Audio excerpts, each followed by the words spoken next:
let's go ahead and just get into introductions and get moving a little bit, as I'm sure more people will continue to trickle in. So again, we framed up this kind of two approaches within circular economy within the electronics industry. First, the need to address existing e-waste, but in a responsible and sustainable way. And we heard from Shelley on that and some of the work that RBA is doing, but Shelley from HP on the plastics and printer cartridges. And then this session, we're going to talk or focus a little bit more and hear some case studies on how companies are designing waste out of the system entirely. And as a lot of pieces in the chat alluded to, this is perhaps preferable. It is a little bit more proactive. It prevents waste from being generated in the first place. That is more preferable, according to the hierarchy of disposal, and perhaps supported by a lot of life cycle analysis. And really, this is also integral to, circular economies, this type of innovation of just removing it from deconnecting and dematerializing the good or the service, entirely. So very, very pertinent and perhaps, very important to the electronics sector for a lot of the reasons challenges and opportunities we talked about e-waste prior. So with that, I won't delay any longer. Please use the chat box to relay questions, and we'll have some time at the end, both for Remco and Jordan, Remco from Fairphone and Jordan from Facebook, but Shelley is also still with us from HP, and so she can also join in on the conversation with her experience. So please, chat, and when you're done, when the session is over, please take the survey and provide us some feedback. So we'll start with Remco, who is the social innovation lead from Fairphone, to talk a little bit about his company's product design and business model. Remco. Sure, thanks Dan. Yes, so I would first like to start with a quick introduction. Ooh, is my audio echoey? No, I see that in the chat. I actually hear you just fine. So, okay. All right, then I'll continue. Okay. I'd just like to start with a quick introduction on Fairphone for those of you who don't know it. Next slide, please, Dan. Yeah, no time to drink. Focus. Fairphone is a social enterprise, and we have designed actually 3 generations of smartphones. We focus on multiple things, for example, on fair materials. So we're the first to integrate fair trade gold. We're leading a Fair Cobalt Alliance. We are also supporting living wages for factory workers. But today I want to actually focus on the design. So Fairphone was the first company to actually successfully market a modular smartphone, meaning the phone is made out of modules that are easy to replace if broken by the user. Having that modularity design is also the reason why Fairphone is the only smartphone that ever got a 10 out of 10 perfect iFixit score. So dive a little bit deeper into that. Next slide, please. Click. So one of the reasons why we're actually looking into this is because e-waste is the biggest waste stream and fastest growing waste stream at the moment. And when you look specifically at smartphones, actually it's only a small number of phones that are actually being repurposed or recycled. Most of them are in your drawer at home, or they're in a landfill somewhere. Next slide.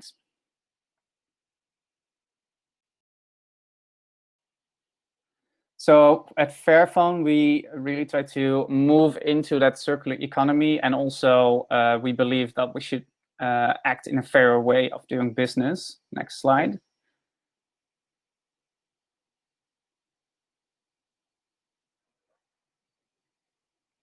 So I first want to talk about the modular design.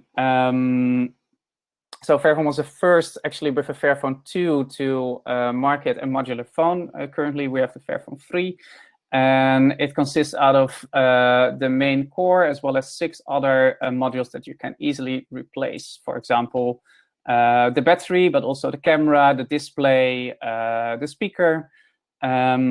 And we also offer software updates and hardware upgrades. Today, actually, we announced camera upgrades for the Fairphone 3. This is also unique in the industry, that you can actually just upgrade a certain component of a phone. So besides breaking a phone, the #1 reason why people buy a new phone is usually for the camera performance. So they want a better camera.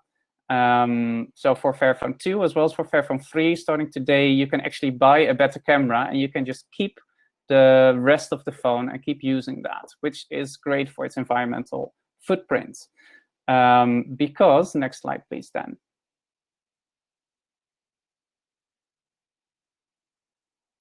The most sustainable phone is the one you already own. We've done some LCA studies, both for the Fairphone 2 as well for the current Fairphone 3, and they show the same picture. So if you use your phone for 5 years, the CO2 footprint is 28% smaller. And if you keep using it for even longer than that, it still increases to 42% for 7 years. That already takes into account that you do some repairs. For example, you replace the battery because the battery life is not 5 years. But the CO2 footprint of the components is actually really small. For example, a battery is 5% of the CO2 footprint. The display is 6% of the CO2 footprint. So just replacing that is just a fraction of the total environmental footprint of the phone. Actually, try to keep the core, let's say the brain of the phone, as long as possible and repair the small things around it. That's the most sustainable thing to actually do for your phone. And I think this is quite unique in a time where you see that a lot of smartphones are now being completely glued together, which makes repair super hard. In fact, Fairphone chose to really make an effort to make a modular phone that you can easily unscrew just with a screwdriver and still has good performance. Next slide. Another interesting thing that we learned is the modular design actually also helps with recycling. It allows for focused dismantling. And we've done a study on the recycling end of life for Fairphone 2. This is the study from Fairphone 2. And what we learned is because we have modules, we can have more focused recycling of those modules, which leads to a higher recovery rate than normal. So more materials, but also more types of materials. So if you have the normal smelting and refining, you only have a small number of materials that you can extract, whereas with the components, you can extract more valuable materials, which then feed back into a circular economy. It also has a lower environmental footprint. So recycling also takes energy and resources, but having those components actually has the smallest environmental footprint. So it's a win-win from our perspective. So modularity actually increases the recyclability and contributes to a more circular economy. Next one, please. And besides trying to keep the phone usable and in use as long as possible through hardware and software updates, we also look at end of life. So we do have a take-back program. We have a take-back program also for modules, and we repurpose modules. So even if we get a phone back that doesn't work, we try to look at which of the modules are actually still working and can be refurbished. Besides that, we're also taking back phones from Africa to kind of offset the fact that we are introducing more phones to the market. For example, together with a partner, Closing the Loop, we also were able to get batteries back from Nigeria into Belgium for proper recycling, instead of that happening on a landfill in a very toxic manner. So that's something that we're also very proud of. Next one. And another thing, we haven't done it in practice yet, but we've worked actually together with a group of organizations to really figure out how do we go about moving from a regular company selling phones to a Fairphone as a service model. And this research has been published, and it includes entire legal documents on how to set up contracts that you can just drop into any product as a service model. So I think it's actually really interesting for any company interested in a service model to have a look at this research paper to help you identify how to go about it. And that's it from my end, actually. I mean, I can talk for hours more, but I'll give the floor back to you, Dan, and of course, Jordan. Thank you, Remco. If you would perhaps put a link to this paper in the chat box so others can be directed to it.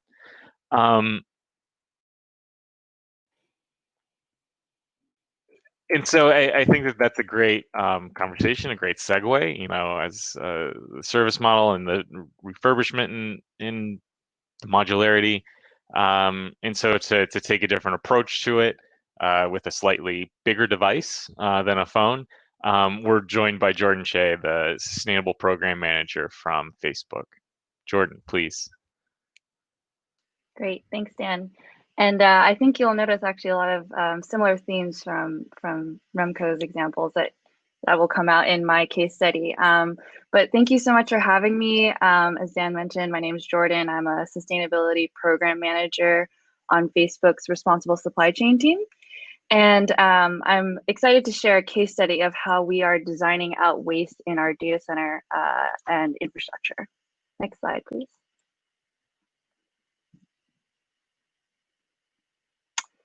So when people hear of Facebook, they typically, think of our family of apps. That's the Facebook Blue app, Messenger, Instagram. Next slide, please. But what people may not realize is that underlying our family of apps, we've built some of the most efficient and innovative data centers in the world. Next slide. We're proud to say that we've built this physical infrastructure while also setting very aggressive climate and renewable energy goals. So on the left-hand side, you'll see our climate goal to reduce our greenhouse gas emissions by 75% this year.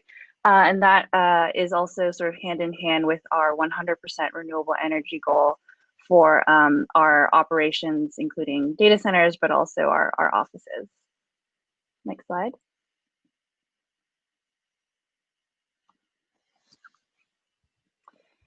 A really important part of our sustainability history also includes our commitment to open source. So starting in 2011, we were founding members of the Open Compute Project, whose mission is to enable mainstream delivery of the most efficient designs for scalable computing.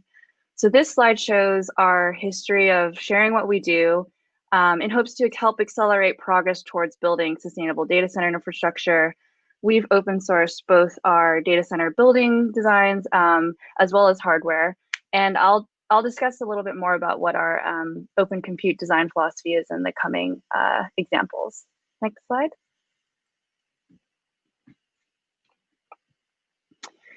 So from the start, we've thought about how to be resource efficient and design out waste from how we design, operate, and decommission our hardware. And we've done this through a three-pronged approach.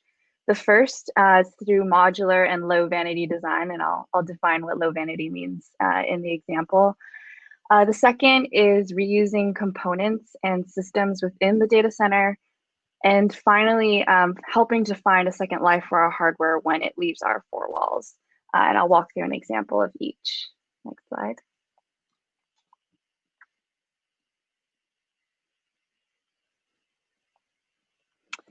So first we have here an example of how we're designing out waste from our server designs. So when we started building hardware in 2011, we've leveraged this open compute design philosophy of low vanity which essentially means that we're eliminating any material that does not serve a specific function, that's only there for vanity purposes. So as you can see in this example, with our Yosemite platform, which is one of our most ubiquitous servers, that means no external enclosures, paints, unnecessary coatings, that not only add excess materials, but also additional process steps for when our data center technicians service our equipment. This design has also been modularized. So there are 4 microservers you can see in the picture there on the right-hand side, that are essentially modules that can slot into this server, and each have sort of standardized interfaces that make them interoperable. That way, if one component fails, we're able to service or upgrade that component rather than needing to decommission the entire platform. So, in both of these ways, low vanity design and modularity, the server has been optimized for serviceability and repairability in the field, which is super critical given that, we often have one data center technician to many thousands of servers in our data center.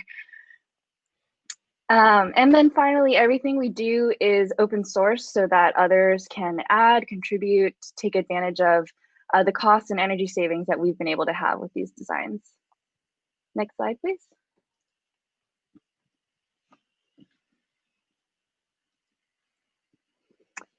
This next example shows how we're designing out waste by reusing components and systems within our data center.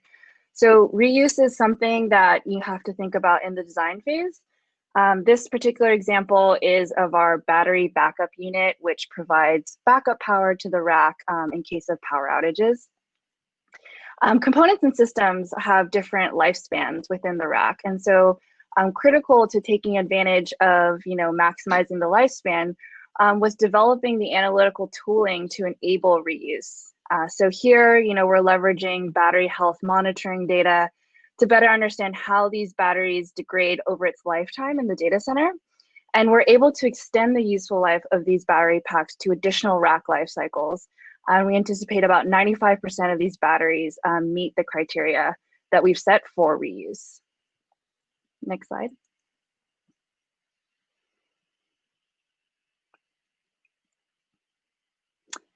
And finally, when our hardware does reach its end of life in the data center, we partner closely with our downstream partners, which include IT asset disposition providers and recyclers, to find a second life for the components and systems beyond just our Facebook data center.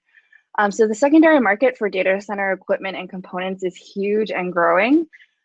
We're focusing on how we can enable access to other data center operators that want to leverage OCP hardware. So a part of that work is understanding what are the obstacles that would enable sort of increased remarketability.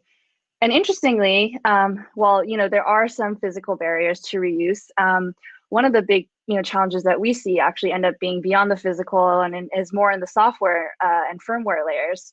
So firmware, for those of you who are less familiar, it's the software that provides the low-level control for a device's specific hardware. And an analogy I like to use is it's like the keys to a car. And so if you're going to resell a used car, it would be like selling the used car without a set of keys. And the reason why that's such a challenge is because the software ends up being, or the firmware ends up being proprietary. And then there's also not very good mechanisms currently for that transfer of ownership. So there's a lot of work to be done in this space, and we're committed to working on these issues in an open source fashion and would welcome any collaboration in this space. Next slide. Great. Well, thank you, Jordan. I appreciate it. And we have about 6 minutes left. There's been quite a few chats, so I appreciate those as well. I'll start by asking our 2 presenters here a question, and then open it up for all panelists and maybe take a look at the chat box. I I see that there's really great weather in Vancouver today, so that's good to see happening over there, that people are exchanging weather reports. But please feel free to ask our panelists anything. I'll start with Remco and Jordan, since you did present on modular design, and you obviously heard our conversation too. I'm sorry, not modular design, but just designing out waste. You also heard our conversation about e-waste and the need for responsible recycling. You both actually hit on it and its importance as well.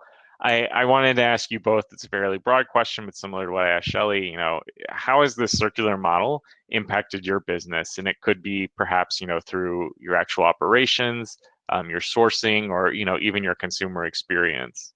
I'll start with you, Remco. Sure. Yeah. Thanks, Dan. So I think we really started off with the design to think of where do we want to go, what kind of society and economy do we want to go to, and have that circular economy as a base for the design that we've taken. And I think I've explained that in the presentation also.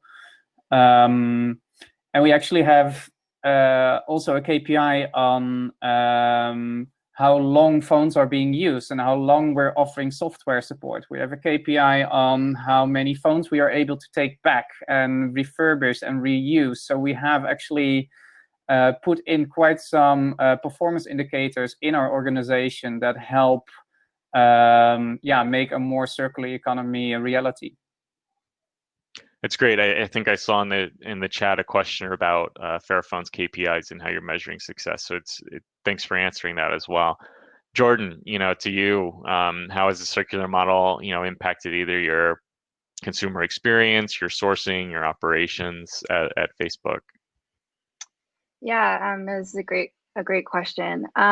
So, I showed kind of the evolution or the history since we started building data centers.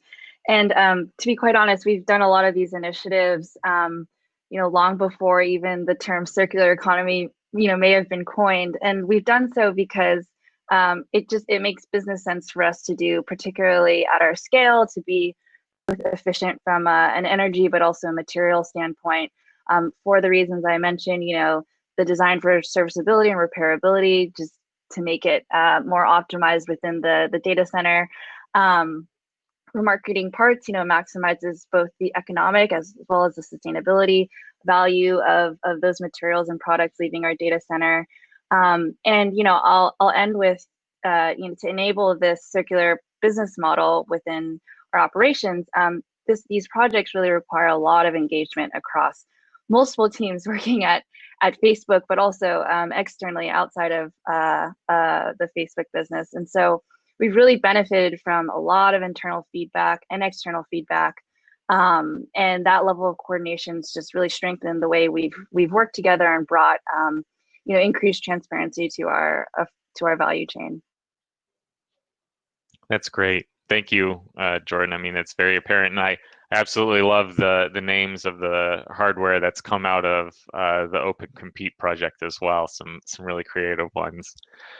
So I want to open it up to everyone and include Shelley from HP Inc. again as well. And we have about I think 2 or 3 minutes, so unfortunately not too much time. But I want to ask you all, if you have a final kind of request or message that you would like to give to either the audience, attendees, or regulators or consumers, or any audience of your choosing, what might be your quick soapbox stand of what's needed or what can we do to push circular economy through the electronics industry? Shelley, I'll put you back on the spot and start with you if you don't mind. Sure. I think the next evolution for us, or the part that we've been focused on for the past several years, is building service models. For example, consumers can subscribe to our Instant Ink program where they pay one flat fee for their ink, and we offer and include free and easy recycling, and then that helps power our closed loop recycling program.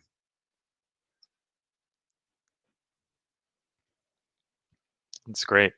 Remco, final kind of request, soapbox moment, statement to attendees? Yeah, to other companies, yeah, make your products repairable and or keep supporting them for a long time. So you can actually make those hardware and software updates and upgrades possible. And as a consumer, demands repairability for the products that you buy.